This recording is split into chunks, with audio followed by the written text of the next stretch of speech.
छत्रपती शिवराय हिंदू सम्राट शिवसेना प्रमुख माननीय बाळासाहेब ठाकरे आपल्या घटनेचे शिल्पकार भारतरत्न डॉक्टर बाबासाहेब आंबेडकर यांना अभिवादन करतो।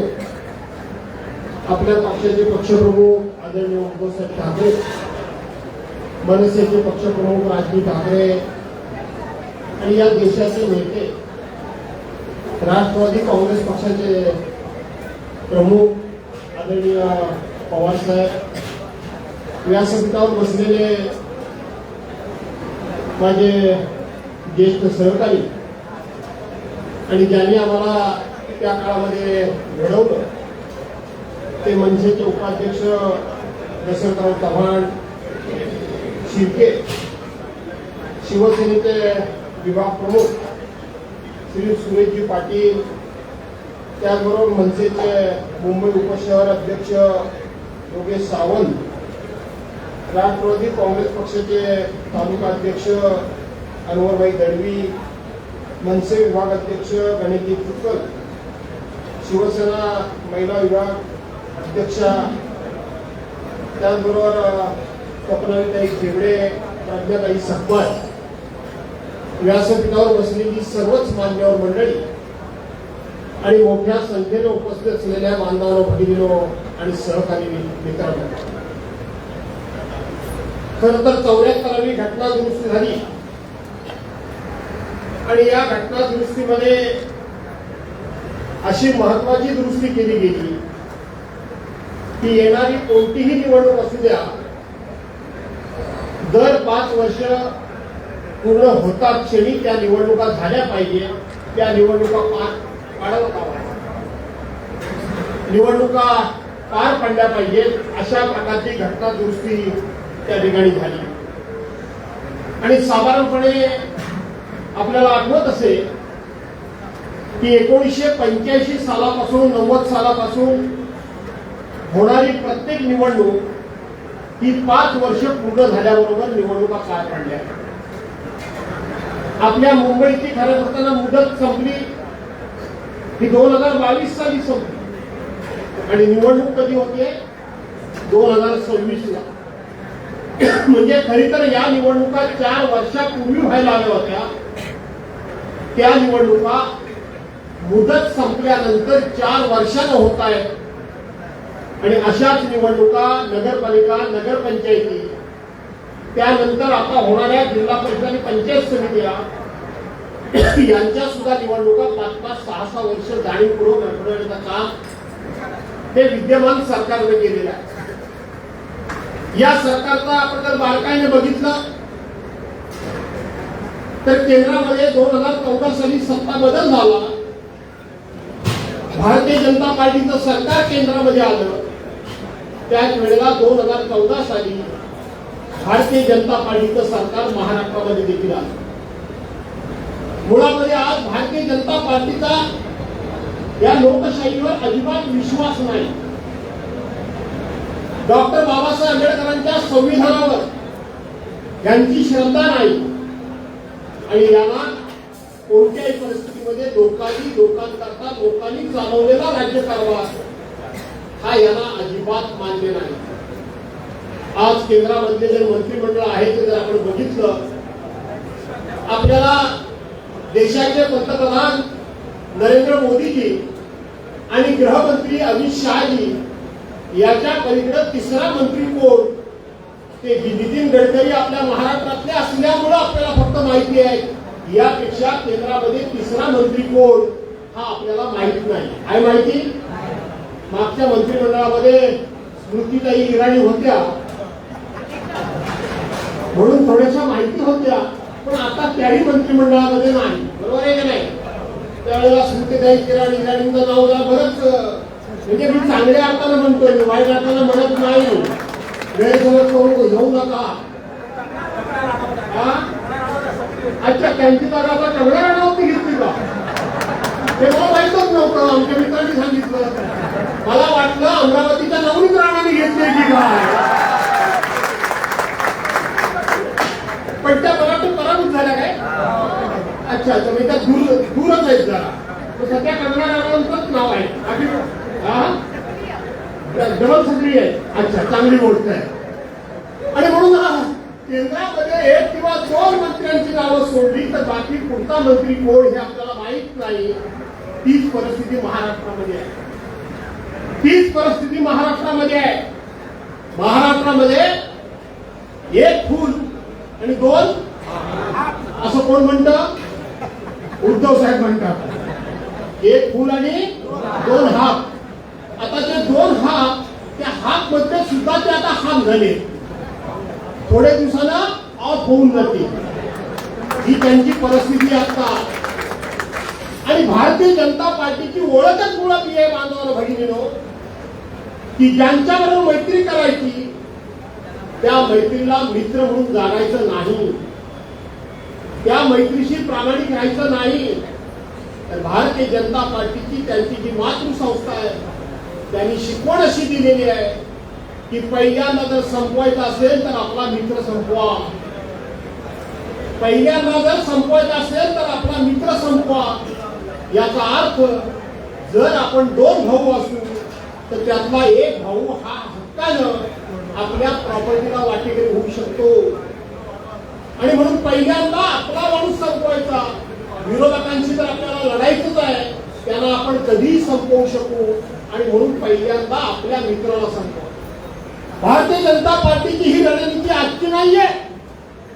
आठवा, या देशाचे माजी पंतप्रधान कैलासवासी अटल बिहारी वाजपेयी साहेब हे ज्यावेळेला देशाचे पंतप्रधान होते त्यावेळेला त्यांच्याबरोबर 28 पक्षांनी आघाडी केलेली होती. 28 पक्षांनी. नरेंद्र मोदी ज्यावेळेला पहिल्यांदा पंतप्रधान झाले त्यावेळेला त्यांनी 24 पक्षांची आघाडी करून ते पंतप्रधान झाले. पण आज त्यांच्याबरोबर 4 पक्ष सुद्धा, 4-6 पक्ष सुद्धा शिल्लक राहिलेले नाही. आणि ते पक्ष सुद्धा प्रेमानं जवळ आलेले नाही. ते पक्ष विचारणं जवळ आलेले नाही. ते भारतीय जनता पार्टीच्या कामावर खुश आहेत म्हणून त्यांच्याबरोबर नाही. भारतीय जनता पार्टीची विचार प्रणाली त्यांना मान्य आहे म्हणून नाही. तर आज आपला महाराष्ट्र सुद्धा जर डोळ्यासमोर आणला, त्याच पद्धतीनं केंद्र समोर आणलं, तर कालच राज्याचे उपमुख्यमंत्री अजितदादा पवार काय म्हणाले हे तुम्ही आज वाचलं की नाही वाचलं? काय म्हणाले? त्यांच्या सत्तेमध्ये अजितदादा पवार म्हणाले की 70,000 कोटी रुपयाचा भ्रष्टाचार हा इरिगेशन खात्यामध्ये मी केला असा माझ्यावर ज्यांनी आरोप केला तो आरोप सिद्ध तर झाला नाही. पण आज त्यांच्या मांडीला मांडी लावून मी सत्तेमध्ये बसतोय. म्हणजे आरोप करायचे, खोटे नाटे आरोप करायचे, खोटी नाटी टीका करायची, त्या माणसाला नामोहरण करायचं. तो जर आरोपानं बदला नाही, तो जर आरोपाला बळी पडला नाही तर या राज्यामध्ये, या देशामध्ये अनेक प्रकारची ED, CBI, NIA, income tax, ACB अशा अनेक चौकशा त्यांच्या पाठीमागे लावल्या आणि त्यांना ना इलाज करून टाकला आणि त्यांनी आपल्या पक्षामध्ये घेऊन सत्ता केली. आज ज्या मंत्रिमंडळामध्ये हसन मुश्रीफ आहे, त्या हसन मुश्रीफांच्या पत्नीचा आपण एका कधीतरी व्हिडिओ काढून बघा. ती माऊली अशी म्हणाली, अरे ह्या रोज सकाळ संध्याकाळ चौकशा, रोज सकाळ संध्याकाळ पोलीस घरामध्ये, रोज सकाळ संध्याकाळ ईडीचे लोक, रोज सकाळ संध्याकाळ इन्कमचे त्याचे लोक, एकदा हातामध्ये रिव्हॉल्वर घ्या आणि आम्हाला मारून टाका, पण हा आमचा छळ थांबवा, हा आमचा छळ थांबवा. ते हसन मुश्रीफ आज भारतीय जनता पार्टीच्या सरकारमध्ये गेले, त्यांची चौकशी सुरू आहे. तुम्हाला ऐकायला मिळते तो हा इकडे तुमच्याकडून तो तोतल्या तेव्हा एवढी मोठी बंदूक घेऊन ती हाती टाकून तिथपर्यंत आणि एवढा मोठा हातोला घेऊन फिरत होता ना. कोण तो?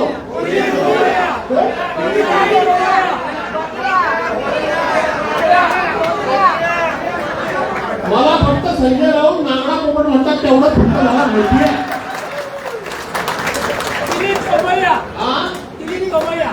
एवढा मोठा हत्यारा घेऊन सकाळ संध्याकाळ त्या अनिल परवांचं हॉटेल तोडायला, त्या सदानंद कदमांचं हॉटेल तोडायला, त्या हसन मुश्रीफांचा कारखाना तोडायला रोज सकाळ संध्याकाळ फिरत होते. आज ते हसन मुश्रीफ त्यांच्या मंत्रिमंडळामध्ये आहे. अजितदादा पवारांचा उल्लेख करताना हेच लोक सांगायचे, एकी दिवाळी ही तुमची कुठल्याही परिस्थितीमध्ये जेलमध्ये जाणार म्हणजे जाणार. सांगायचे का नाही सांगायचे? काय म्हणायचे हो देवेंद्र फडणवीस? काय म्हणायचे? अजितदादा म्हणजे चक्की पिशी पिशी पिशी असं करायचे. बरोबर आहे? त्यांची एक मुलाखत काढून बघा. ते काय म्हणाले की लोक मला विचारतात तुम्ही काय राष्ट्रवादीवरून जाणार काय? मी वाटेल झालं तरी अविवाहित राहीन, लग्नाशिवाय राहीन, पण राष्ट्रवादी बरोबर नाही जाणार नाही म्हणजे नाही. आता बिचाऱ्यांनी लग्न केलेलं राज्याचे मुख्यमंत्री स्वातंत्र्यानं अविवाहित राहतात. विदर्भाला सांगितलं की वेगळा विदर्भ जर मी केला नाही तर जोपर्यंत मी वेगळा विदर्भ करत नाही तोपर्यंत मी लग्न. बिचाऱ्यानं अजूनही लग्न केलेलं. अजितदादावर लग्नाशिवाय राहील पण अजितदादावर जाणार नाही. लग्न झालंय की नाही देवेंद्र फडणवीसांचं मला नक्की काय माहिती नाही. हे अशा पद्धतीने हे राज्य चालवण्याचं काम हे आज महाराष्ट्रामध्ये देशामध्ये सुरू आहे. विकास कामं विचार. मी सभागृहामध्ये राज्याच्या मुख्यमंत्र्यांना विचारलं 50 वर्ष 100 वर्ष तुमच्या राष्ट्रीय स्वयंसेवक संघाला 100 वर्ष पूर्ण झाली. 100 वर्ष तुम्ही तुमची आयडिओलॉजी सांगत होता, तुमची विचारधारा सांगत होता. 100 वर्ष तुम्ही पार्टी विथ डिफरन्स जगामध्ये फक्त सगळ्यामध्ये स्वच्छ सुंदर सभ्य सरकारची कुठली पार्टी म्हणजे भ्रष्टाचारी नसलेली पार्टी जर कोणती असेल तर ती फक्त आमची पार्टी आहे असं सांगत होते. आज तुम्ही बघितलं की 100 वर्ष राष्ट्रीय स्वयंसेवक संघाला झाली. पण 100 वर्षाच्या या शिकवणीमध्ये 100 वर्षाच्या या संघटनेमध्ये देशाचं संपूर्ण राज्य ज्या भारतीय जनता पार्टीच्या ताब्यामध्ये गेलं त्या भारतीय जनता पार्टीला स्वतःच्या विचारानं घडवलेली 50 माणसं सुद्धा बांधावर बहिणीनं उभी करता आली नाही. 50 माणसं सुद्धा उभी करता आली नाही. तर रोज कुठल्या ना कुठल्या तरी पक्षाची माणसं चोरायचं काम हे भारतीय जनता पार्टी करते की काय करते? सगळ्यांचे तुमचे पक्ष चोरले का नाही चोरले? आपली निशाणी चोरली की नाही चोरली? आपला झेंडा चोरला की नाही चोरला? आपले आमदार चोरले की नाही चोरले? आपले खासदार चोरले की नाही चोरले? आपले पदाधिकारी चोरले की नाही चोरले? चोरले ना. मग आता ही मुंबई महानगरपालिका चोर टोळीच्या हातामध्ये द्यायची का हा विचार तुम्ही सर्वांनी करण्याची गरज आहे. या टोळीच्या हातामध्ये मुंबई महानगरपालिका देणार तुम्ही? नक्की ठरलं का? आपलं मुंबई कोणाच्या बापाची काय? मुंबई आपल्या नाही कुणाच्या नाही. बरोबर आहे ना? असं तुम्ही म्हणालात ना. आणि दुसरं मी आल्याबरोबर तुम्ही काय स्लोगन दिली? काय तुम्ही स्लोगन दिली? इथं आल्याबरोबर तुम्ही स्लोगन दिली की मुंबई आमच्या हक्काची नाही कोणाच्या. दुसरी स्लोगन काय दिली तुम्ही? हमसे जो टकराएगा अरे हमसे जो टकराएगा वो मिट्टी में मिल जाएगा. आपल्याजवळ जो म्हणून टक्कर घेईल, आपल्या विरोधात जो कोणी उतरेल, आपल्याशी दोन हात करायला कोण म्हणून उभा राहील त्या सगळ्याला आम्ही मातीमध्ये मिळवल्याशिवाय राहणार नाही. हा निर्धार आणि निश्चय करण्याकरता आता मिळाला. हा निश्चय आणि हा निर्धार करण्याकरता असता मिळाला आहे. मला माहित नाही की प्रत्येक वक्ते बोलताना की दोन भाऊ एकत्र आले. खालच्या लोकांनी काय आता कुरबुरी सगळ्या विसरून जा. तुमच्यामध्ये कुरबुरी आहेत? खरं सांगताय मनापासून? रविवार आहे म्हणजे रविवारचा माणूस संध्याकाळी खरं बोलतो असं लोक म्हणतात. मला काय माहिती कसली कुरबुर, कशा करता कुरबुर? शेवटी जागा एक. अनेक जण इच्छुक असतात. जागा कोणातरी एकालाच द्यावी लागते. ज्याला दिली तो सरस आणि ज्याला नाही मिळाली तो निरस असं नाही. दोन्हीही सरस आहेत, तिन्हीही सरस आहेत. परंतु एकच उमेदवार निवडावा लागतो. आणि आजच्या वेळेला एक उमेदवार निवडून येणं हे केवळ कुठल्या तरी पक्षाची गरज नाही तर समस्त महाराष्ट्राची गरज आहे. ही महानगरपालिका आपल्या कार्यामध्ये आहे. ही महाराष्ट्राची गरज आहे. एक लक्षात ठेवा, 1947 साली देशाला स्वातंत्र्य मिळालं, पण हे स्वातंत्र्य मिळवण्याकरता अनेकांनी आपल्या प्राणांची आहुती दिली, अनेकांनी आपल्या संसारावर तुळशी पात्र ठेवलं, अनेकांनी आपल्या संसाराची राख रांगोळी केली. अरे हसत हसत या मातीला हात लावला, वंदे मातरम म्हणाले आणि आपल्या गळ्यामध्ये फासाचा दोर अडकवून घेतला, फासाचा दोर अडकवून घेतला आणि हसत हसत फासावर गेले. कोणत्या वयामध्ये? ज्या वयामध्ये हसायचं, खेळायचं, बागडायचं, ज्या वयामध्ये बहिणीनं हातामध्ये राखी बांधायची, ज्या वयामध्ये आईनं दारावरून तोंडावरून प्रेमानं हात फिरवायचा, आणि ज्या वयामध्ये आपल्या भावी वधूनं, पत्नीनं, प्रेयसीनं गळ्यामध्ये हार घालून चांगल्या सुखी संसाराची स्वप्न बघायची, त्या वयामध्ये 12 वर्षाचे, 15 वर्षाचे, 18 वर्षाचे तरुण वंदे मातरम म्हणाले आणि हसत हसत फासावर गेले, हसत हसत फासावर गेले. आठवा तो भगतसिंग, आठवा तो खुदिराम बोस, आठवा ते 3 चाफेकर बंधू, असे अनेक लोक, शांती स्मृती हो, अशफाकुल्ला खान, जो पहिला काकोरी गटातला मुसलमान, जो पहिल्यांदा फासावर गेला, तो आठवा. अरे त्याने जर हा विचार केला असता की मला लग्न करायचंय, मला संसार करायचाय, मला माझ्या बायकोवर हिंडायचंय, फिरायचंय, मौज मजा करायची आहे, मला माझी स्वतः सुखी संसार करायचा आहे, असा जर त्यांनी विचार केला असता तर आजचं स्वातंत्र्य आपल्याला मिळालं असतं का रे बांधवांनो? नसतं ना. मग तशाच पद्धतीनं आपली ही मुंबई मिळवण्याकरता 106 लोकांच्या वर मोरारजी देसाई सारख्या नराधामानं गोळ्या घातल्या, 106 लोक मेली. त्यावेळेला ही आपली आपण जी मुंबई माझी हक्काची म्हणतो, ती हक्काची मुंबई अशी सदासजी मिळालेली नाही, ती सदासजी मिळालेली नाही. 106 लोकांना त्या ठिकाणी बलिदान द्यावं लागलं. काय त्या 106 लोकांना कुटुंब नव्हतं? त्या 106 लोकांची काय बायका पोरं नव्हती? त्यांची मुलं बाळं नव्हती? त्यांना स्वप्न नव्हतं? त्यांनी सुखी संसाराचं स्वप्न कधी बघितलं नसेल? त्यांनी पण बघितलं, पण त्या 106 लोकांनी त्यावेळेला विचार केला, अरे आमचं बलिदान गेलं तरी चालेल, पण आमची मुंबई महाराष्ट्रामध्येच राहिली पाहिजे, ती गुजरातमध्ये जाता कामा नये. आम्ही 106 लोक गेलो तरी चालतील, पण 106 लोक गेली, पण माझी मुंबई मात्र गुजरातमध्ये जाता कामा नये. हे लक्षात घ्या, एवढं सोपं नाही. ठाकरे बंधूंची चेष्टा केली जाते. आता म्हणतो एक भाषण मी आता बघितलं थोडस ह्याच्यावर, तुमच्या फेसबुकवर, कोणाचं माहितीये काय? कोण कोण? अरे घाबरतोस का? जोरात बोल ना. बांधवाल्या माहितीये का? बांधवाल्या माहितीये ना? छमछमदास, नुसता बांधलाच नाही, छमछमदास. अरे तुम्ही त्या पक्षामध्ये 40-45 वर्ष तुम्ही काढली आणि तुम्ही विचारता मराठी माणसाकरता ठाकरेंनी काय केलं? एका बाजूला मी टेबल लावतो, त्या टेबलावर मी उभा राहतो, टेबला खाली बसतो आणि उद्धव साहेबांनी समोरच्या टेबलावर उभं राहावं. हा तुम्ही काहीतरी असं म्हणाला, समोरासमोर टेबल लावा. कोणी कोणाची कुठं शान वाटायचा तर तुम्ही कुठेही जायचं आहे राहणार. तू साला काय तुझी कुवत काय?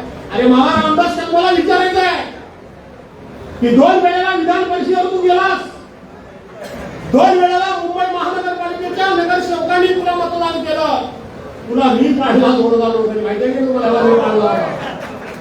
माहितीये की नाही? पाडल्यानंतर या उद्धव साहेबांनी 2 वेळेला तुला मुंबई महानगरपालिकेच्या मधून नगरसेवकांमधून आमदार केलंस. अरे नालायक लोकांनो, तुम्ही त्यांच्याकरता काय केले सांगण्याच्या ऐवजी ठाकरेंनी काय केलं हे विचारता तुमच्या जिभेचे तुकडे कसे पडत नाही हे मला विचारायचंय. तुमच्या जिभांचे तुकडे कसे पडत नाही? तुम्ही काय केलं ते सांगा. पण आज राज्याचे मुख्यमंत्री असतील, नाहीतर आणखी कोण एकनाथ शिंदे असतील, नाहीतर आणखी कोण त्यांचे चेहरे सपाटे असतील, त्यांची पार तंतरलेली आहे. खरं सांगायला गेलं तरी ते फार घाबरलेत. का घाबरले? तर त्या दिवशी ज्याची चेष्टा काल मला वाटतं मुख्यमंत्र्यांनी बालिश म्हणून आदित्य ठाकरेंची केली, त्या आदित्य ठाकरेंनी वर्ली डोम मध्ये मुंबई करता आम्ही काय केलं त्याचं प्रेझेंटेशन बघून मला वाटतं ह्यांची सगळ्यांची तंतरलेली आहे.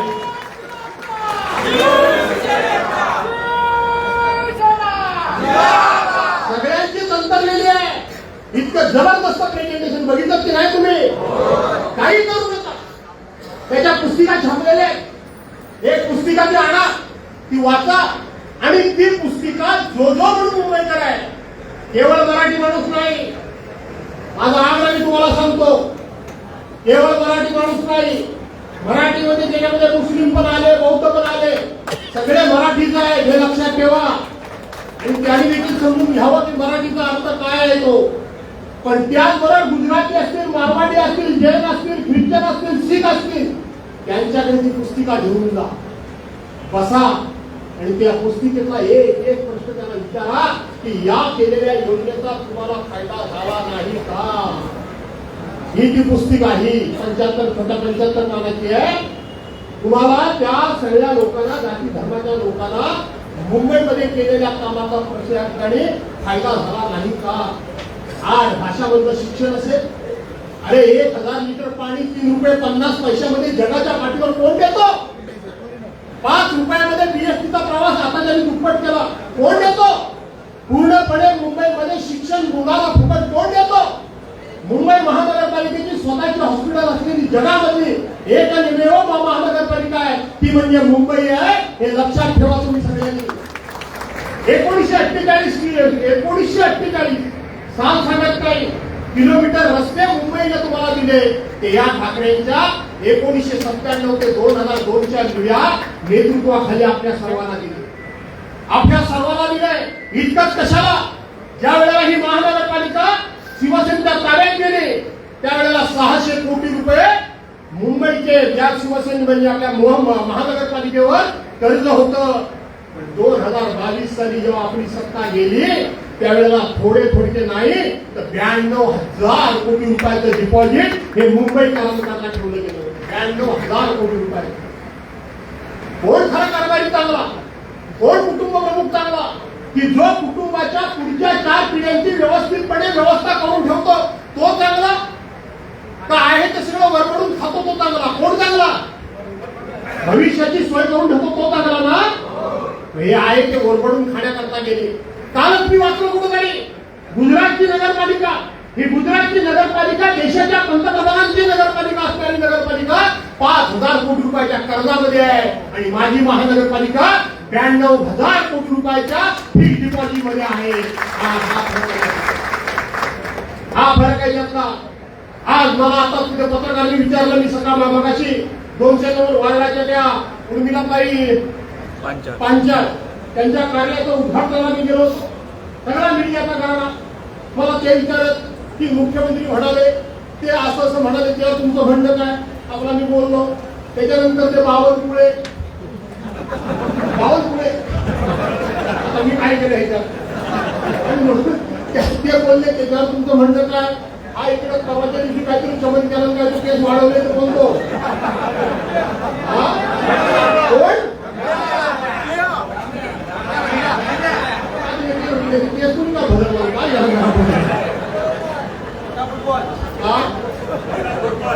नाही एवढं पुढे तो म्हणतात काय म्हणतो, आमचा काय म्हणतो. मी त्याला सांगितलं ते काय म्हणतात याला उत्तर देणं जबाबदारी माझी नाही. तर आम्ही जे सांगितलेलं प्रेझेंटेशन दिलेलं आहे ते खरं की खोटं हे हिंमत असली तर उत्तर तुम्ही द्या. तुम्ही आरोप करायचे नाही, उत्तर द्यायचं नाही. आणि शिवसैनिकांनी सुद्धा हे लक्षात ठेवा, सकाळ संध्याकाळ त्यांनी खोट्यामध्ये आरोप करायचे नाही, आधी उत्तर द्यायची. कुठली पद्धत आहे ही राजकारणामध्ये? कुठली पद्धत आहे? मी त्यांना डायरेक्ट सांगितलं की अजित पवार काय म्हणाले, तुम्हाला भस्मी आरोप झाला भाजपवाल्याला, त्याच्यावर त्याचा उपाय करा. मिळेल तिथे खाताय. अजित दादा स्वतः बोलले की पुणे, पिंपरी चिंचवड आणि पुणे महानगरपालिका भाजपाच्या ताब्यात होती. भाजपाने त्या नगरपालिकेमध्ये प्रचंड भ्रष्टाचार केला हे त्यांच्या सत्तेतला नेता म्हणतोय, लक्षात ठेवा. कंगाल केली आणि म्हणून ही नगरपालिका आपल्या ताब्यात पाहिजे. ही मी मगाशी सांगितलं तसं 106 हुतात्मे देऊन ही मिळवलेली नगरपालिका आहे, ही मुंबई आहे. ही द्यायच्या कोणाच्या हातामध्ये? आणि म्हणून फक्त आणि फक्त मराठी करत बसू नका. जा जाऊन विचारा गुजराती लोकांना, जा जाऊन विचारा मारवाडी लोकांना, जा जाऊन विचारा जैन लोकांना की ज्या काळामध्ये दिवाळी सारखा सण होता त्या काळामध्ये स्वयंपाकात तूप, डाळला, तेल, रवा, मैदा, साखर मिळत नव्हती. त्या वेळेला शिवसैनिक साठेबाजांची गोडांग फोडत होता आणि तुमची दिवाळी साजरी करण्याचं काम शिवसैनिक करत होता. आज कोणालाही रक्त देता येत नाही नियमाप्रमाणे, पण ज्या काळामध्ये कोणाच्याही रक्तपेढ्या नव्हत्या, त्या वेळेला कोणालाही रक्ताची गरज लागू दे, कोणाचाही अपघात होऊ दे, एखाद्या महिलेला बाळंतपणाच्या वेळेला रक्तस्राव होऊ दे, ज्यांना कोणाला रक्त लागेल तो शिवसेनेबद्दल काही बोलायचा, पण गरज पडली की त्याची पावलं शिवसेनेच्या शाखेमध्ये पळत होती. प्रत्येकाच्या अंगात शिवसैनिकाचं, प्रत्येक जाती धर्माच्या माणसाच्या अंगात शिवसैनिकाचं रक्त आहे की नाही? शिवसैनिकांनी जगवलंय तुम्हाला, शिवसैनिकांनी जगवलंय. आज रस्त्यावर आंदोलन दिसतात, आज वेगवेगळ्या संस्थानांचे आंदोलन दिसतात, सरकारचे आंदोलन दिसतात, पण त्यावेळेला एकमेव पक्ष होता तो म्हणजे शिवसेना. फक्त त्याच्यात आंदोलन घेऊन प्रत्येकाचा जीव वाचवण्याचं काम शिवसैनिक करत होता, शिवसैनिक करत होता. शिवसेना प्रमुखांनी शिवसेनेला जन्माला घातलं ते 80% समाजकारण आणि 20% राजकारणाकरता.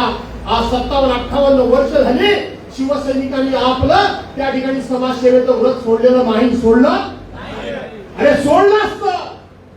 जर शिवसैनिकांना व्रत सोडलं असतं 2020 साली ज्यावेळेला कोविड आला त्यावेळेला गुजरात असेल, मध्य प्रदेश असेल, उत्तर प्रदेश असेल, ज्या ठिकाणी भाजपाची राज्य आहे त्या राज्यांमध्ये रस्त्यावर प्रेतांचा खच पडला होता. पण माझ्या मुंबईमध्ये उद्धव बाळासाहेब ठाकरे हे राज्याचे मुख्यमंत्री होते. कुठल्याही जाती धर्माचा माणूस असू द्या, त्याच्या प्रेताची विटंबना झाली नाही. झाली? तो रस्त्यावर फेकला गेला. तो मुसलमान असेल, तो हिंदू असेल, तो बौद्ध असेल, तो शीख असेल, तो जैन असेल, नाही कोणी असेल, त्याचा अंत्यसंस्कार हे शिवसेनेनं इतमामामध्ये केले. कधीच कोणाची विटंबना केली नाही. जा उत्तर भारतीयांना विचारा. शिवसैनिकांना मी पुन्हा सांगतोय, फक्त मराठी करू नका. ज्या वेळेला देशाच्या पंतप्रधानाने तिथं फक्त डोनाल्ड ट्रम्प येऊन गेला आणि डोनाल्ड ट्रम्प आल्यानंतर देशाचं लॉकडाऊन केलं, त्यावेळेला बाहेरच्या सगळ्या ट्रेन बंद केल्या. त्यावेळेला हे परराज्यातले उत्तर प्रदेश असेल, बिहार असेल, आणखी कुठले जाणारे लोक होते हे रेल्वेवर नुसते रेल्वेच्या ट्रॅकवर बसून होते.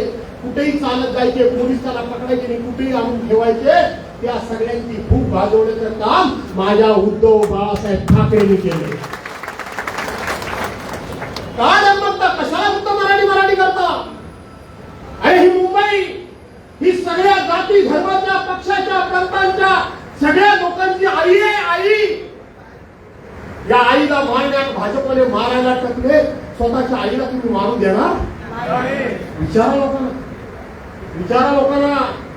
आईला मारण्याकरता हे टकले. अख्खा देश यांच्या ताब्यामध्ये आहे, पण ज्या पद्धतीनं राक्षसाचा जीव पिंजऱ्यातल्या कोपरामध्ये अडकलाय तसा ह्यांचा जीव मुंबई महानगरपालिकेमध्ये अडकला. ही आई आहे. हिनं कधी कोणाला उपाशी ठेवलं नाही. हिनं कोणाला डॉक्टर दव्याशिवाय मरू दिलं नाही. हिनं कोणाला घोडभर पाणी पाजलं असं नाही, पाजलं नाही असं नाही. हिनं कोणाला काम करणाऱ्या माणसाला रोजगार दिला नाही असं नाही. हिनं तरुणांना शिक्षण दिलं नाही असं नाही. अरे ही आई आहे. ही आईची भूमिका शिवसेनेनं सातत्यानं वटवलेली आहे. 1984 आठवा, 1992 आठवा, नाही तर 2020चा कोरोना काळ आठवा. हे आईची लेकरं म्हणजे शिवसैनिक आहे आणि तुम्ही सुद्धा आहात. म्हणून शिवसैनिक असतील, मनसैनिक असतील, आज एकत्र आले. थोडा उशीर झालाय, सही बात सही वक्त पे. मला राज साहेबांचं ते वाक्य आज आठवतं आणि उद्धव साहेबांनी त्यांना दिलेला ताबडतोब प्रतिसाद मला आठवतो. काय म्हणाले राजसाहेब? एकत्र येणार का असा पत्रकारांनी प्रश्न विचारल्याबरोबर त्यांनी सांगितलं की महाराष्ट्राच्या दुःखापेक्षा, महाराष्ट्राच्या अडचणीपेक्षा आमची भांडणं खूप छोटी आहे. लक्षात घ्या. या वाक्यामध्ये गहन अर्थ आहे. ते नुसतं उच्चारलेलं वाक्य नाहीये. त्या वाक्याच्या पाठीमागचा अर्थ समजून घ्या आणि ते समजून घेण्याची वेळ आले. आणि नेहमी सुद्धा दोघांच्या मध्ये एकमेक आढळले घेणारे अजित आमच्या उद्धव साहेब असतील किंवा राजसाहेब असतील, ज्या वेळेला राजसाहेबांचं स्टेटमेंट आलं, मला वाटतं दुसऱ्या मिनिटाला उद्धव साहेबांनी स्टेटमेंट दिलं, खरं सांगायचं स्टेटमेंट दिलं की होय, जर महाराष्ट्राच्या भल्या करता काय तर आम्ही दोघे एकत्र येणार असू तर आमची भांडणं आजच संपली, असं उद्धव साहेबांनी म्हटलं. तो दिवस आठवून बघा, तो दिवस काढून बघा. राजसाहेबांचं स्टेटमेंट आल्यानंतर पहिली दुसऱ्या मिनिटाला शिवसेनेचा नेता म्हणून जर प्रतिक्रिया कोणी दिली असेल की दोघांनी एकत्र यायला पाहिजे, ते भास्कर जाधवनी बिनधास्तपणे प्रतिक्रिया दिली. एका क्षणामध्ये मी माझी प्रतिक्रिया देऊन टाकली. माझ्या पक्षप्रमुखांना काय वाटेल, राजसाहेबांना आणखी काय वाटेल, कोण मला रागवतील, यापेक्षा माझ्यासारख्या सामान्य माणसाला पण त्या वेळेला वाटलं की हे दोघे जर आले तर ह्या दोघांच्या फायद्यापेक्षा माझ्या महाराष्ट्राचं भवितव्य ह्यांच्या हातामध्ये शाहू आहे. मग जर हा विचार असेल तर तुम्ही आपसाच्या कुरकुरी काढत बसणार, कुठेतरी भांडत बसणार, पैशाला विकले जाणार. माझ्या लाडक्या बहिणीकडे धोड असलेले धोड लाडके भाऊ त्यांच्या मागे जाणार, झालाय जाता नाही. मुंबई वाचली पाहिजे. आज कोणी किती काही म्हणतात, काय हे सगळे उद्धव साहेब आम्ही तुम्हाला आव्हान देतो, जोपर्यंत आम्ही आहोत तोपर्यंत बापाची हिंमत नाही. त्या दिल्लीच्या समोर तुमची बोलायची हिंमत आहे हे हे बोलतील का तिथे गेले की मांजरासारखे असंच असतं सारखं. तिथं उभे राहणारे हे बोलतील त्यांच्या समोर, उद्या त्यांनी काय लिहिलं आणि काय ठेवलंय मुंबईचा, सगळे उद्योगधंदे मुंबईमध्ये घेऊन चालले, सगळे उद्योगधंदे. म्हणून मला आज आणखी थोडं बोलायचं होतं, पण जरा जास्त वेळ झाला. कंटाळलात का तुम्ही? अरे सरकार हे हळद उतरली आहे काय आज तुम्ही कंटाळ्यात काय एक तास बोलू काय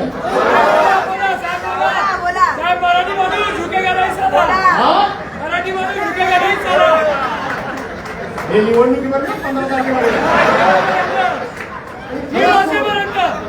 तुम्हाला मी कळकळीची विनंती करतो की अजिबात व्यक्तिगत राग लोक घेऊ नका. ही वेळ नाही आणि आज चुकला तर पुन्हा सुधारण्याची संधी नाही. आज चुकला तर पुन्हा सुधारण्याची संधी नाही, मी तुम्हाला आज सांगतो. आणि म्हणून चुकू नका. माझ्यासारखा ग्रामीण भागातला माणूस तुम्हाला इथे येतोय, तुम्ही माझा उद्योग करताय, यापेक्षा माझी कळवळ लक्षात घ्या की तुम्ही इथं चुका करू नका. नाही करणार. म्हणून जाता जाता फक्त एवढंच सांगतो, पुन्हा जर तुम्ही बोलवलं सुरेशरावांनी बोलतात तिथे पवार म्हणाले की बाबा भास्करांमध्ये नाचवताना मिळालं नाही, एकदम होऊन घरी पडलं मुलांची पण झाली घरी बोलवले जाऊ द्या काय झालं.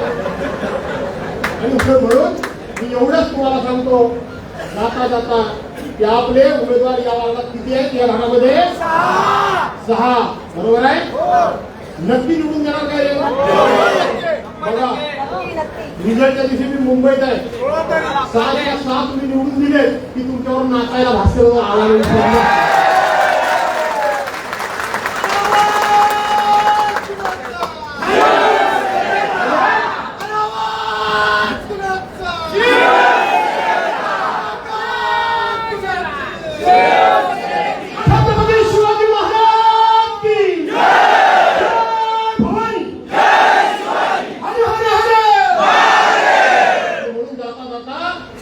आपले शिवसेनेचे उमेदवार आहे सुनील मोरे, त्यांची निशाणी आहे दुसऱ्या आहेत त्या सकीनाताई शेख, त्यांची निशाणी आहे.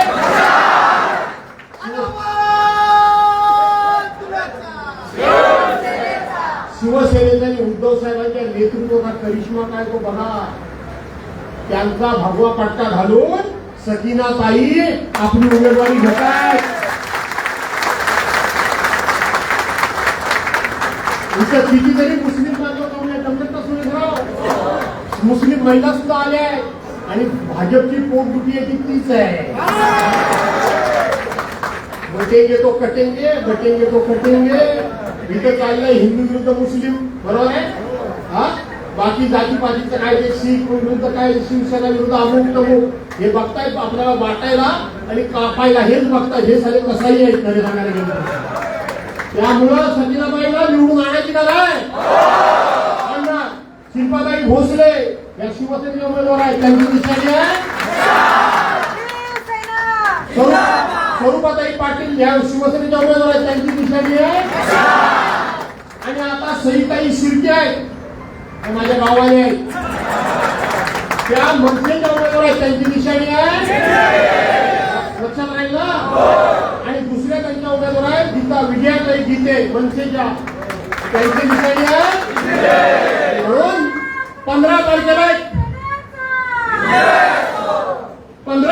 एक पवित्र असं राष्ट्रीय कर्तव्य करा. 15 तारखेला एक पवित्र असं महाराष्ट्राच्या सन्मानाचं स्वाभिमानाचं आणि हा महाराष्ट्र 16 तारखेला मान खाली घालून उभा राहता मला हार पाप कराल चूक कराल. 16 तारखेला जर आपली सत्ता गेली तर उद्धव ठाकरे राष्ट्रपतींचं काय होईल यापेक्षा महाराष्ट्राची मान खाली जाईल. तुम्हाला चालेल म्हणून 16 तारखेला महाराष्ट्राची मान ताट राहिली पाहिजे, महाराष्ट्राचा कणा ताट राहिला पाहिजे. आणि म्हणून या महाराष्ट्राकरता म्हणून जिथे कुठे तुम्हाला मशाल दिसेल, जिथे कुठे इंजिन दिसेल आणि जिथे कुठे पवार साहेबांची तुतारी दिसेल त्याच्या समोरचं बटन दाबून या विजयाचे शिल्पकार व्हा असं आव्हान विजय देतो.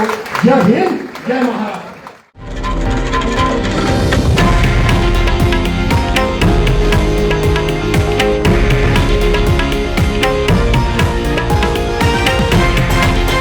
हे आहे देशातील नंबर 1 न्यूज नेटवर्क आणि आपण पाहत आहात TV9 मराठी, एकमेव.